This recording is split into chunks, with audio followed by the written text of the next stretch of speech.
이 창세기를 보면 5장의 족보가 나오고요. 그러니까 그 다음에 우리가 읽었던 것처럼 10장의 족보가 나오고, 그 다음에 11장의 바벨탑과 또 아브라함의 족보가 나오는데, 이 아브라함의 족보는 셈의 족보를 얘기하고 있습니다. 이렇게 쉽게 말하면 창세기는 10장까지는 11장까지죠.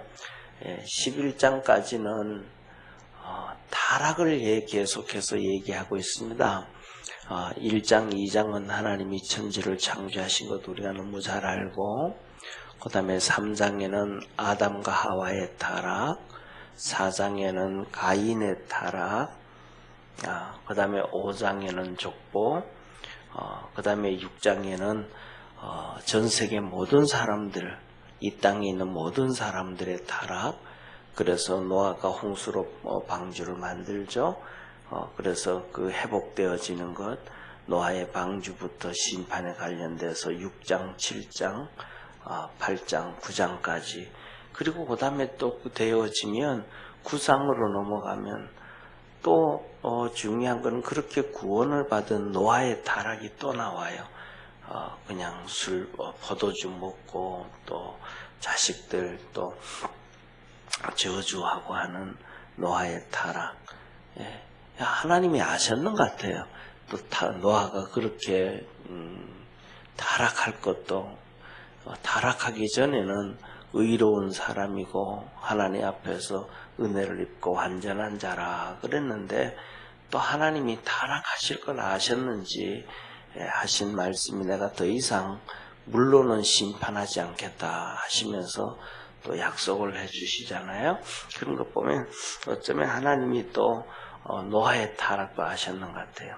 그래서 노아의 타락이 나오고, 그 다음에 10장으로 들어가면 족보가 나오고, 그 다음에 11장이 들어가면 또 타락이 나와. 바벨탑에 또 타락.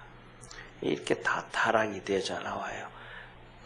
그리고 그 다음에 이제 12장부터 시작해서 50장까지는 인간의 그 타락 가운데 있지만은 하나님께서 선택하시는 사람들을 통해서 이 선택되어진 사람들, 쉽게 말하면 하나님 앞에서 뭐라 그럴까? 의인이라 그럴까요? 그 사람들의 하나님 앞에서 의인들을 통해서 하나님이 일을 하신다. 그런 수많은 사람들의 예를 들면 반 정도 타락하고, 반 정도 타락하고, 또 반 정도 타락 안 하고, 그런 형태가 아니고, 타락하는 사람이 쉽게 말하면 절대적으로 많고, 타락하지 않는 사람이 정말 극소수다. 그리고 그 극소수의 사람들에 의해서 하나님의 역사는 진행되어지고 있고 이루어지고 있다. 그렇게 생각이 들어요. 그래서 아브라함을 선택하고, 어떤 사람들은 그래요. 아브라함을 선택을 했다 그러지만은 제가 생각하기에는 하나님이 아브라함을 선택하셨지만은 아브라함이 갈대아 후에서도 그 열악한 환경 가운데서도 신앙생활을 잘했을 것이다. 그렇게 저는 추측을 합니다. 왜냐하면 좀 전에 말씀드렸던 것처럼 그 많은 사람들이 이렇게 있지만은 그 믿음 지킨 사람들 많지 않잖아요. 그죠? 다 타락한 가운데, 노아 시대도 똑같이 다 타락한 가운데 노아만 반듯하게 섰을 때 하나님이 노아에게 나타나셔서 말씀을 주시고 사명을 주셨단 말이에요.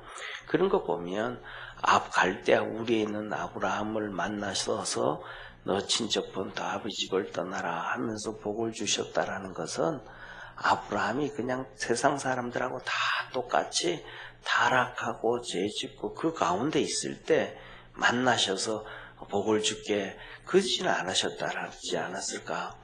또 만일에 오늘날 우리가 살아가고 또 성경에서도 보면 그렇게 타락하고 죄짓는 사람을 선택해서 축복의 길로 하나님이 사명을 주셔서 가게 하신 경우는 없다 이 말이죠. 아브라함을 선택해서 하나님은 이스라엘 백성들을 만드시고 그 이스라엘 백성들을 통해서 하나님이 우리에게 말씀을 주신 거잖아요. 그죠? 창세기, 출애굽기, 레위기부터 모든 말씀을 이 선택된 아브라함과 그를 통해서 생긴 후손들을 통해서 우리에게 말씀을 주셨으니까 그거는 아브라함을 선택했다라는 것은 그냥 복을 주셨다라는 것보다는 하나님의 특별한 섭리 계획 가운데서 우리에게 인류에게 말씀을 주시기 위한 또 하나의 준비된 작업이고 또 타락하고 죄진 우리 인간에게 메시아 예수 그리스도를 보내서 우리를 구원하시기 위한 하나님의 계획, 그러니까 두 말씀과 예수 그리스도를 주시기 위한 계획으로 시작되는 것이 아브라함의 부르심부터 시작했다 그러면 아브라함이 죄악 가운데 있고 타락하고 그 가운데서 그를 선택해가지고 그 일을 하셨다라기보다는 하나님을 잘 섬긴 가운데서 그를 선택하셨다라는 게 거의 더 확실하다. 그리고 오늘날도 똑같이 구약 성경에도 똑같이 하나님이 부르실 때는 부르시는 사람들을 보면 전부 죄악 가운데 있고 타락하고 죄 짓는 사람들 가운데 있는 게 아니고 하나님 앞에서 믿음으로 정말로 열심히 살던 의인의 사람들, 그런 사람들을 선택하고 부르셨다라는 것을 우리가 너무 잘 알죠. 그리고 그런 사람들을 불러서 사용을 하심에도 불구하고 그들이 나중에는 또 변질되어지고 또 타락하고 죄 짓는 모습을 보게 되어지거든요. 그러니까 아브라함, 이삭, 야곱, 요셉 전부 다 하나님 앞에서 이렇게 의인으로 살면서 믿음의 역사를 이루어갔다. 그래서 우리 성도들도 이 창세기를 보면 앞부분은 11장까지는 창조 빼놓고 타락을 얘기하고 있다면 그 뒤로부터는 의인들의 사는 이 하나님의 족장시대 하나님의 의인들이 살아가는 그 모습이다. 그렇게 보면 될 것 같아요. 그래서 그 뒤에 보면서 우리 믿음의 성도들도 우리 살아가는 삶에서 할 수 있으면 의인으로 달려가려고 하는 그러한 믿음의 성도 되기를 축원합니다. 그러니까 가장 중요한 거는 그거 같아요.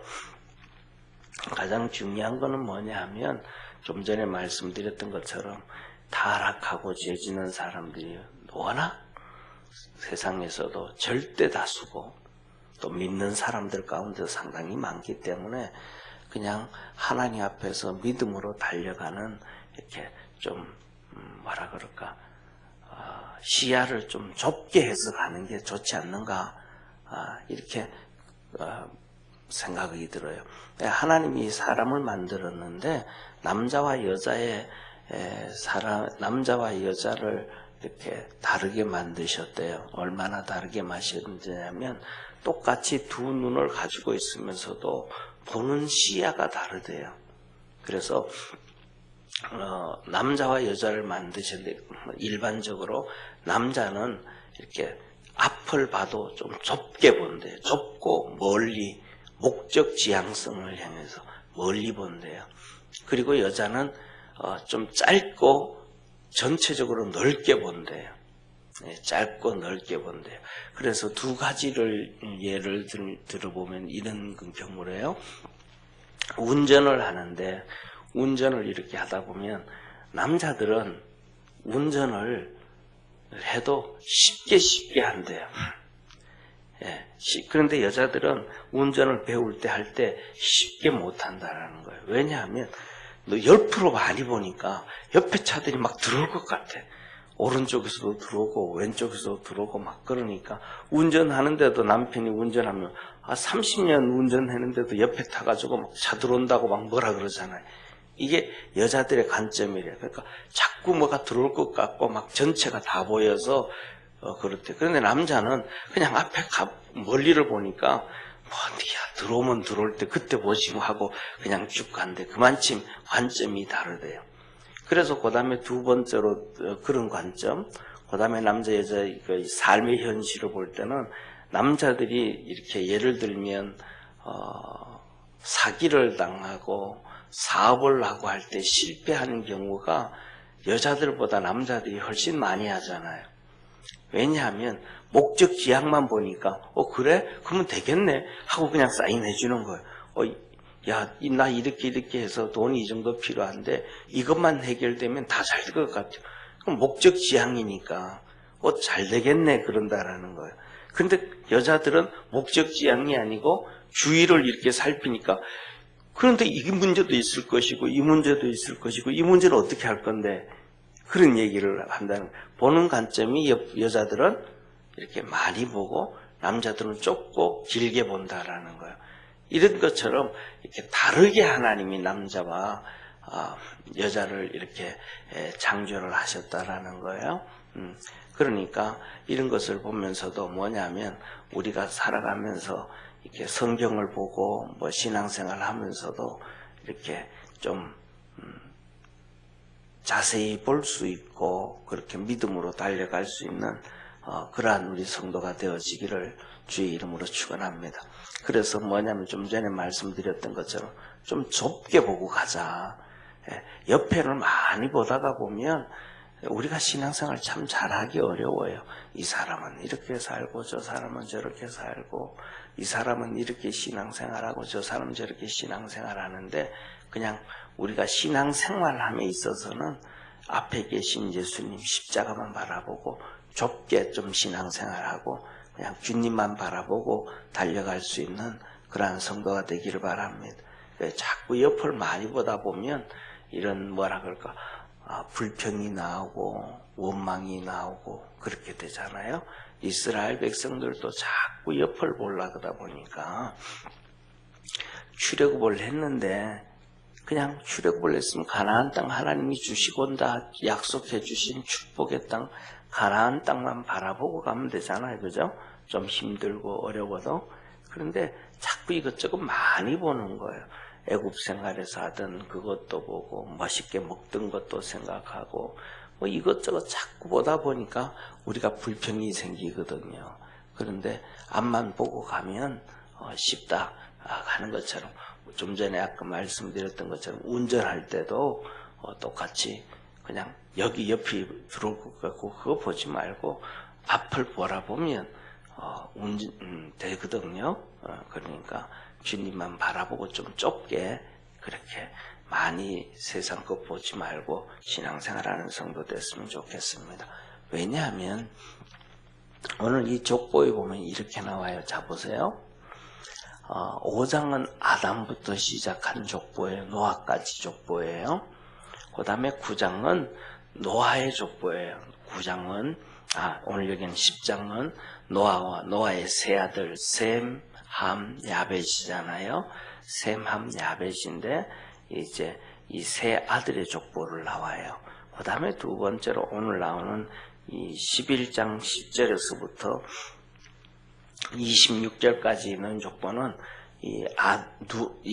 그 노아의 셈, 함, 야벳의 족보 중에서도 이제 셈의 족보가 나와요. 왜냐하면 아브라함이 셈으로부터 시작됐으니까. 그런데 우리가 여기서 보면 한 가지를 좀 봐야 될 것이 있습니다.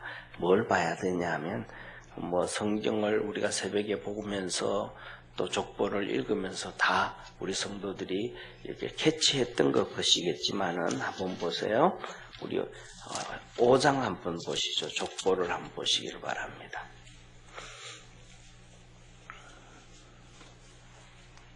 족보를 한번 보시기를 바랍니다. 3절을 한번 보시죠. 3절, 4절을 한번 읽겠습니다. 3절, 4절 시작. 아담이 130세에 자기 모양 곧 자기 형상과 같은 아들을 낳아 이름을 셋이라 하였고 아담이 셋을 낳은 후 800년을 지내며 자녀를 낳았으며 그럽니다. 여기서 보면 아담이 몇 세에? 130세에 셋을 낳았다. 그러니까 보통 한 100세쯤 아담이 가인과 아벨을 낳지 않았을까 싶어요. 그리고 800세 동안 800년 동안 그 뒤로 자녀를 낳고 900세 이상을 살고 그 다음에 그 밑에 한번 보시죠. 그때 어디를 보냐 하면 30절, 31절 노아 때 한번 보시죠. 노아 때 30절, 31절 시작. 라멕이 노아를 후 595년을 지내며 자녀를 낳았으며 그 707세를 향수하고 죽었더라. 그런데 여기는 뭐냐면 라멕이 지금 엄청 차이 나잖아요. 그 위에 한번 보시죠. 그 위에 무두셀라를 보시죠. 무두셀라 25절, 26절, 27절 같이 읽습니다. 시작. 무두셀라는 187세에 라멕을 낳았고 라멕을 낳은 후 782년을 지내며 자녀를 낳았으며 그는 969세를 향수하고 죽었더라. 그런데 자 보세요. 이건 무슨 말씀이냐면 이때까지 노아 홍수 전까지는 사람들이 거의 900살 이상을 살고 아이를 100세가 넘어서 놓기 시작하고 평균 한 800세까지 아이를 낳아요. 그런데 여기 나오는 무두셀라라든지 라멕은 홍수를 통해서 다 죽게 되잖아요. 그러니까 한 800년 동안 애를 낳아야 되는데 그만큼 늦게 태어났으니까 홍수로 통해서 거의 다 죽고 이렇게 되어져야 되니까 이렇게 자녀를 놓는 것이 600년, 500년으로 줄어드는 거예요. 무슨 말인지 이해가 되시죠? 그죠? 그런데 이 홍수 사건 이후에 보면 한번 보세요. 이제 10장을 한번 보시죠. 홍수 사건 이후에 어떤 사건이 터지냐 하면 10장의 족보는 그 내용이 안 나와요. 10장의 족보는 그냥 누가 누구를 낳고 누가 누구를 낳고 누가 누구를 낳고 이렇게 쭉 되는데 오늘 본문 말씀 11장 10절을 한번 보시죠. 11장 10절 그리고 11절 한번 같이 읽습니다. 10장 10절 11절 시작. 셈의 후에는 이러하니라. 셈은 100세 곧 홍수 후 2년 아르박삿을 낳고 아르박삿을 낳은 후 500년을 지내며 자녀를 낳았으며 이제 이 셈은 자 보세요. 500년을 지내면서 자녀를 낳는데 중요한 것은 셈은 홍수 전에 태어난 사람이잖아요. 그러니까 500년 정도.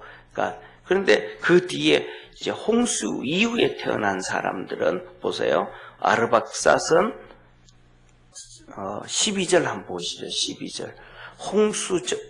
지금 여기 셈은 홍수 전에 태어난 사람이고, 그 다음에 그 아들 아르박삿은 홍수 후에 태어난 사람이에요. 홍수 후 2년.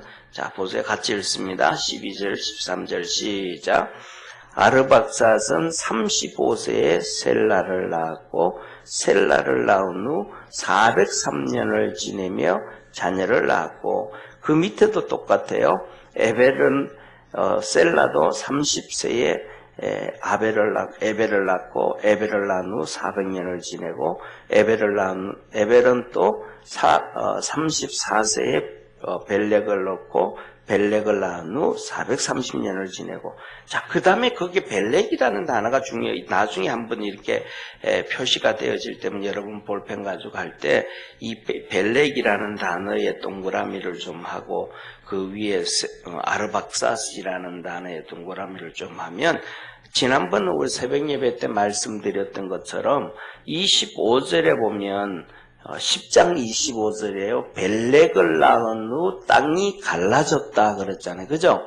그러니까 지구를 하나님이 천지를 창조하실 때 이 지구가 5대양 6대주가 아니고 하나의 대륙으로 만들어 하나의 대륙으로 있다가 이 벨렉을 낳은 이후에 5대양 6대주로 땅이 갈라졌단 말이에요.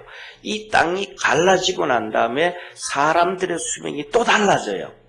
그러니까 처음에는 창조하실 때는 하나님이 창조하실 때는 아담과 하와를 창조하실 때는 영존하게 만들어졌잖아요. 그 다음에 타락하고 난 다음에는 900세에서 1000살 사이 900대를 살게 하시고 100세 이상이 되어서 100살 이상이 되어서 애를 놓기 시작해서 한 800년 정도 애를 놓고 900년 가까이 살고, 그 다음에 홍수가 끝난 다음에는 이제는 이 수명이 이게 첫 아이를 놓고 장가를 가는 경우가 오늘날 같이 똑같이 30세쯤 돼 가지고 장가를 가고 애를 놓고, 그리고 그 다음에는 한 400년 정도를 살아요. 400년 정도를요. 400년 정도. 그러니까 900세를 살다가 400세로 줄어드는 거예요. 그리고 그 다음에 벨레기를 통해서 오대양극적으로 땅이 갈라지고 난 다음에, 이 벨렉을 통해서 땅이 갈라졌다라는 것은 정확한 건 아니지만 제가 보기에는 이때 바벨탑의 사건이 아니었나, 저는 그렇게 생각을 해요. 이 바벨탑을 통해서 민족이 생기고 땅이 갈라지고 난 다음에는 사람의 수명이 200대로 뚝 떨어져요. 200살로 이제 이렇게 뚝 떨어져요. 그리고 그 다음에는 그리고 뭐 결혼하는 거, 첫 애 놓는 거는 30세 전후 비슷합니다. 그렇게 뚝 떨어지고, 그 다음에 중요한 거는 뭐냐면, 그래서 그렇게 되어지고, 그 다음에는 이스라엘 백성들이 애굽으로 종살이로 들어가 가지고 그들의 수명이 오늘날처럼 거의 7, 80 정도로 이렇게 정리가 되는 것 같아요. 오늘날처럼. 그래서 그 사이에 뭐 또 예를 들면 200세에서 7, 80세로 떨어지는 그 사이에 무슨 사건, 어떤 영향이 있었는지는 모르지만은 하여튼 그렇게 쭉 되어지면서부터 시작해서 아브라함은 175세를 살았고, 그 다음에 또 그 밑에 우리가 잘 아는 야곱도 거의 뭐 한 175세를 살고 거의 비슷한 수준으로 이렇게 살아가요. 그러다가 애굽 종살이 하면서 7, 80으로 살아가는데, 애굽 종살이 하면서 7, 80으로 살았다라는 것은 그 얘기는 어디서 나오냐 하면 시편에서 나와요. 시편에 모세의 시가 나오는데, 우리가 잘 아는 것처럼 사람이 살 때 70이요 강건하면 80이다. 그 얘기가 모세의 시예요. 그러니까 모세의 시니까 그 애굽의 삶에서 7, 80 정도로 이제 수명이 되어지고, 그 다음에 이제 나중에는 우리나라 같은 경우에는 조선시대라든지 그 다음에 일제시대 때까지만 해도 우리나라의 사람들의 평균 수명은 7, 80이 안 되죠. 조선시대도 거의 뭐 수명이 너무 짧았고, 그 다음에 또 일제시대 때는 일본 사람들이 서양은 통계가 발달되잖아요. 선진국일수록 통계가 발달돼요. 그래서 그런 것들을 이제 일본에서 일본은 조선 시대부터 지금으로부터 한 600년 전부터 서구 문명을 받아들여가지고 서구가 되지 않아요. 그래서 임진왜란 때도 우리가 알고 있는 것처럼 스페인에서 총기 가지고 들어와가지고 임진왜란 때도 우리한테 총 사용하고 그러잖아요. 그렇게 되어지지만은 우리나라는 쉽게 말하면 조선 500년 동안 중국 식민지를 있으면서 서구 문명을 하나도 안 받아들이죠. 그래가지고 쉽게 말하면 조선 초기 창기에 임진왜란이 일어났을 때도 일본 사람들의 총을 보면서도 우리나라 조선 500년은 과학을 발전 안 시키잖아요. 중국 식민지 때문에. 왜냐하면 과학을 발달시키면 우리가 독립하니까 중국에서 못하게 하잖아요. 그래서 세종대왕이 한글을 만들어도 한글이 보급되지 않도록, 왜 한글이 보급되면 문명이 개화되어지고 그렇게 되면 되어지니까, 그래서 계속해서 그런 비참한 삶을 살게 하기 위해서 종들에게 자유를 주지 아니하고 계속해서 종이 많아져서 비참하게 되어지잖아요. 그러니까 나중에는 우리가 1800년대가 되어도 우리나라 군대에 뭐 총도 없고, 아직도 일본은 몇백 년 전에 총이 있었던 걸 봤으면서도 그런 것들을 발전시키고 개발하지 아니하고 문물을 받아들이지 아니하는 게 우리잖아요.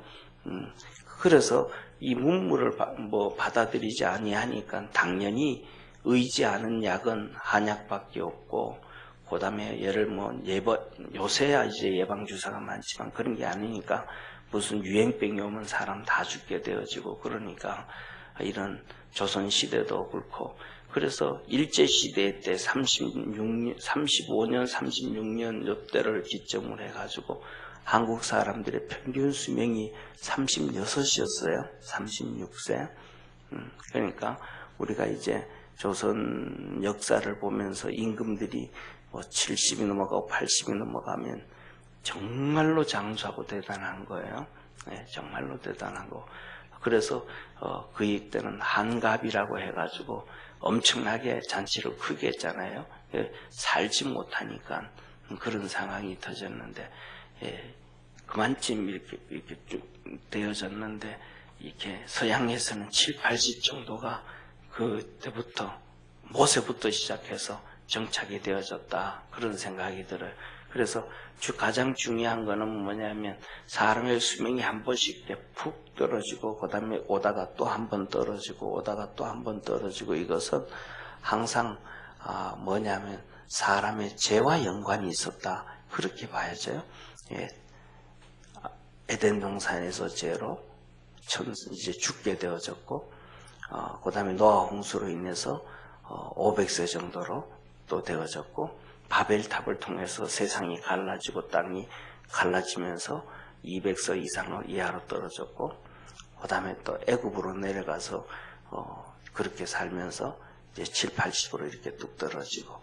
그래서 이 본문 말씀 보면서 장석이 짧지만 그 구체적인 자세한 것은 성경에 기록되어지지 않아서 잘 모르지만 족보와 족보 사이에 간략하게 한두 마디씩 하나님이 하신 말씀을 통해서 우리가 이렇게 추론해 볼 수가 있는데, 그것을 추론을 해보든 추론을 안 해보든 가장 중요한 것은 처음 시작하면서 말씀드렸던 것처럼 죄짓지 않고 그냥 주님만 바라보고 믿음 생활하는 것이 가장 귀하고 아름답고 좋다라는 말씀입니다. 그래서 우리 믿음의 성도들이 살아가면서 주님만 의지하고 죄를 좀 멀리하고 사는 그러한 믿음의 성도 되기를 주의 이름으로 축원합니다. 기도드리겠습니다.